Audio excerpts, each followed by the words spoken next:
조갑제TV 시청자 여러분 안녕하십니까. 2021년 2월 15일 오전 10시입니다. 연휴가 끝나고 다시 일터로 나가야 되는 날입니다. 그동안에 법원에서 아주 올곧은 목소리를 낸 판사가 있습니다. 김태규, 지금은 부산지법 부장판사입니다. 이분이 오는 22일 퇴임을 한다고 합니다. 참 아쉽습니다.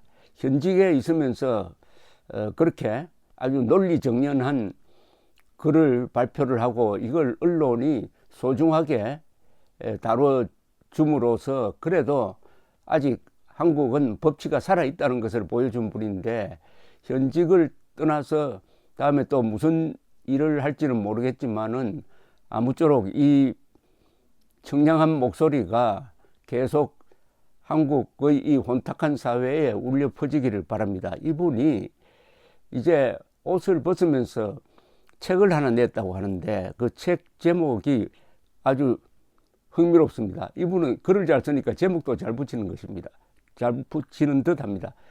법복은 유니폼이 아니다. 아주 여러 의미가 포함되어 있습니다. 법복은 판사들이 입는 그 검은 옷은 유니폼이 아니다. 흔히 판사를 신의 대리인이라고 부르기도 합니다. 한 인간의 죽음과 삶을 결정하기도 하니까요. 그래서 사제들이 입는 옷처럼 검게 법복을 만든 것 같기도 한데 그걸 유니폼으로 생각하면 되겠느냐라는 이야기입니다.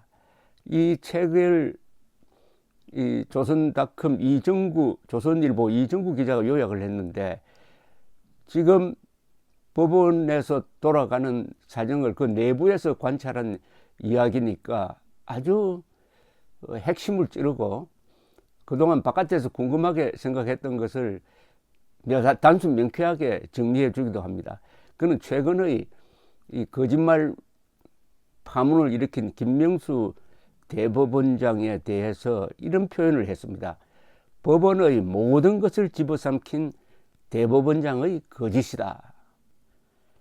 대법원장의 퇴진만이 법원의 정체성을 회복하고 후배 법관들의 자존심을 되돌려주는 마지막 희생이 될 수 있다. 마지막 희생. 김명수 대법원장이 한 인간으로서, 한 법관으로서 존재하는 이유는 이 마지막 희생을 해야 된다.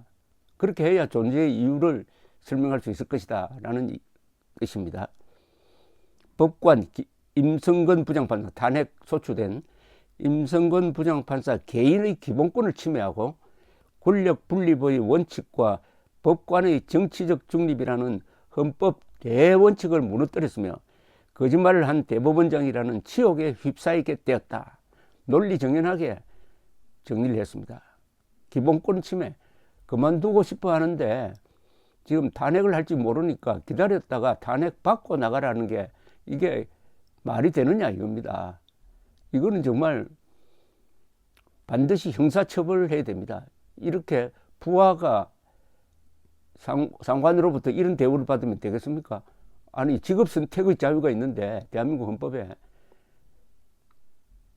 그러고 권력 분립의 원칙이라는 것은 완전히 민주당 이중대 역할을 했을 뿐만 아니라 법적 행동을 하는데 정치권의 눈치를 봐야 된다고 공공연하게 토로했으니까 이것은 상권 분립의 원칙이고 이 법원을 일종의 정치 조직으로 만든 거죠. 그걸 지적을 하고 있습니다. 대법원장의 헌법 위반이 너무 심대하고 직접적이다 라고 했습니다. 그 다음에도 여러 가지 지적을 했는데, 특히 이분이 신경을 쓴 것은 역시 국민 기본권입니다. 이 헌법이 보장하는 가장 중요한 권리는 자유라고 이렇게 집약이 되는 국민의 기본권입니다. 그것이 헌법 10조에 적혀 있습니다. 모든 국민은 인간으로서의 존엄과 가치를 가지며 행복을 추구할 권리를 가진다. 국가는 개인이 가진 신성한 기본권을 인정하고 보장해야 할 의무를 진다. 이겁니다. 바로 헌법 10조. 헌법 10조를 무너뜨리면은 그게 독재로 갑니다. 헌법 10조를 무너뜨리는데 법관이 앞장서고 있다고 지적하고 있습니다.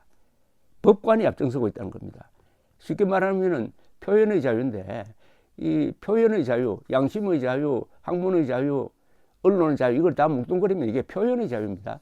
인간으로서 마음대로 말할 수 있는 권리 그것만 보장되면은 독재 국가가 성립할 수가 없는 겁니다. 문제는 이 표현의 자유가 무시되고 있다는 사례를 가지고 딱 하나 그렇습니다.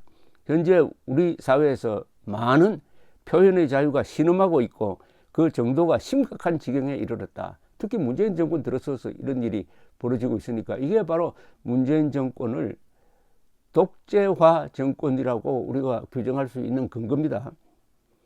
대학교 교정에 대자보를 걸었다고 경찰이 건조물 침입죄로 처벌하려는 태도를 보이고 지상파 방송에서는 도통 언론의 비판 기능을 찾아보기 어렵다. 이건 뭐냐면 2019년 11월 당국대 천안 캠퍼스에 문재인 대통령을 비판한 대자보를 붙였다가 1심에서 건조물 침입죄로 벌금 50만 원을 선고받은 사건을 비판한 겁니다. 김부장 판사는 이에 대해서 처벌된 벌금의 액수가 크지 않고 정권에 대한 비판을 단합하는 것을 심각하지 않게 생각하는 풍토가 있는지는 모르겠지만 이 사건은 표현의 자유에서 가장 원초적인 부분을 침해했다. 원초적인 부분을 침해했다는 겁니다. 원초적인 부분. 이거는 뭐 벌금 50만 원이니까 그냥 넘어가자는 차원이 아니고 헌법 위반이라는 겁니다. 이걸 수사한 경찰, 기소한 검사, 판결한 판사에 대한 준엄한 놓은 겁니다. 당신들은 헌법의 가장 원초적인 권리를 무시했다. 짓밟았다는 거 아닙니까? 그리고 인권 변호사라는 이 말, 인권 변호사, 문재인 대통령은 인권 변호사라고 지금 여겨지고 있습니다. 인권 변호사라는 말을 아주 혹독하게 비판을 했습니다. 이게 다 속이 시원합니다. 모든 변호사는 인권 변호사라는 표현이 정확하다. 인권 변호사라는 표현이 주변 사람들이 칭찬의 의미로 불러주는 경우는 드물고 과거 운동권이나 노동계를 변론했다는 이유에서 자랑 삼아 본인 스스로 인권 변호사라고 칭하는 경우는 많다. 그렇게 자칭하는 사람 중에 많은 사람은 이제 정치인이 되어 있는 경우를 볼 수 있고 자신의 정치적 위상을 자랑하고 치장하기 위한 장식구 정도로 사용하는 듯이 보여 씁쓸하다고 했습니다. 인권 변호사 출신 대통령이 인권 그리고 그 인권 중에서도 가장 기본이 되는 인권, 국민의 기본권 그리고 북한 동포의 생존권을 생명권을 무시하고 있는 상황에서 인권 변호사란 이름은 그냥 장식구, 액세서리에 지나지 않는다 라는 비판을 했습니다. 그러면서 흔히 이 대법원장 취임한 사람이 국민의 눈높이에 맞춰서 뭐 재판해야 된다는 이런 이야기를 하는데 그런 이야기를 들을 때마다 저거는 인민재판하는 거 아니냐 하는 생각이 듭니다. 아니 국민의 눈높이에 재판해야 된다고 헌법 어느 조항에 있습니까? 헌법은 분명하게 법관의 지침을 이야기합니다. 법률과 헌법, 법률, 양심에 따라 독립적으로 재판하라고 했는데 거기에 국민 여론에 눈치 보라는 이야기가 있습니까? 그런데 대법원장 새로 취임하면 이런 이야기를 안 하는 대법원장을 보기가 힘들 정도입니다. 그 문제에 대해서도 김태규 부장판사가 시원하게 이야기를 합니다. 재판은 때로는 거대한 여론의 압력이라도 의연하고 당당하게 맞서야 하는 것이다. 그렇게 할 수 있는 명분과 필요성, 힘은 법관의 양심에서 나오는 것이다. 법관은 그렇게 해도 잡혀가지 않습니다. 헌법이 보호를 해줍니다. 왜 그런 용기가 없느냐 이거죠. 앞으로 여러분 국민의 눈높이에 맞는 재판을 해달라고 하는 사람은 인민재판 해달라고 여론재판 더 나아가서 인민재판 하자는 걸로 간주하면 틀림이 없습니다. 재판은 국민의 눈높이로 절대 할 수가 없고 국민도 그렇게 하기를 강요해서는 안 된다. 대한민국의 정치인들, 주로 유력 인사들이 수시로 그 의견 중에 국민의 눈높이를 고려한 재판을 주문하고 심지어 법률가조차 별 생각 없이 이러한 표현을 하는 경우를 많이 보는데 참으로 위험하고 사려 깊지 못한 표현이라고 생각한다. 속이 참 시원합니다. 지난해 5월 전국 법관 대표회의에 참석한 김명수 대법원장 또한 이런 이야기를 했습니다. 국민 눈높이에서 어떤 재판이 좋은 재판인지를 생각하고 실천해야 한다. 국민 눈높이가 하나입니까? 5천만 명이면 5천만이 다 다른데 이런 헛소리를 하고 있다 이겁니다. 이런 헛소리를 하면서 자기는 헌법의 기본권도 유린하는 거짓말쟁이였다 하는 게 드러났으니까 거짓말쟁이가 한 국민의 눈높이란 표현 또한 사기라는 이야기죠.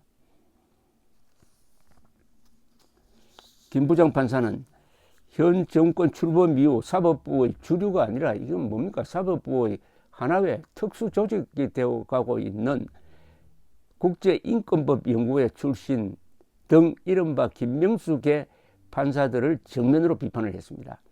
국제인권법연구회는 말할 것도 없고 전국 법관대표회의가 정파적으로 움직이는 사법부 수뇌부의 전위대 내지는 특정 성향의 법관들이 주로 활용하는 정치 노조라는 평가는 이번에도 다시 확인되었다. 김명수가 그렇게 거짓말을 하고 사법부의 존재 이유를 무너뜨려도 한 사람도 발언을 안 하는 전국 법관대표회의는 결국 정치 노조에 지나지 않는다. 신랄한 비판입니다. 전국 법관대표회의든 국제인권법연구회든 자주 법원과 법관의 독립에 대해 외쳐왔지만 그것은 항상 선택적 외침이었다. 선택적 외침이란 건 뭐냐 하면은 유불리에 따라서 선택적으로 그런 주장을 해왔다는 겁니다. 앞으로 전국 법관대표회의가 뭘 하든지 그걸 믿으면 안 됩니다. 아니 거짓말로 반대로 해석하면 됩니다. 반대로 정반대로. 지금 한반도에서 김정은, 문재인 전국 법관 대표회의 이 3자의 말은 무조건 믿지 않아야 됩니다. 믿지 않고 거꾸로 해석해 볼 만한 구석이 많다 이겁니다. 김 부장 판사는 이 책을 통해서 법복은 유니폼이 아니다는 책을 통해서 국제인권법 연구회 해체를 주장하기도 했습니다. 최근 몇 년은 이른바 국정농단이라는 어설픈 명분이라고 했습니다.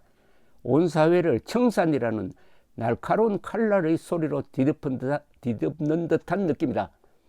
그 과정에 많은 형사법의 원리가 흔들렸다는 생각이 든다. 영장주의를 함부로 하고 직권남용죄를 남용하고 특별검사와 공수처 등 사정기관만 층층이 쌓아 올려 두려움만 모든 사람의 마음속에 심은 듯 했다. 그 잘못을 지적하고자 이 책을 썼다고 했습니다.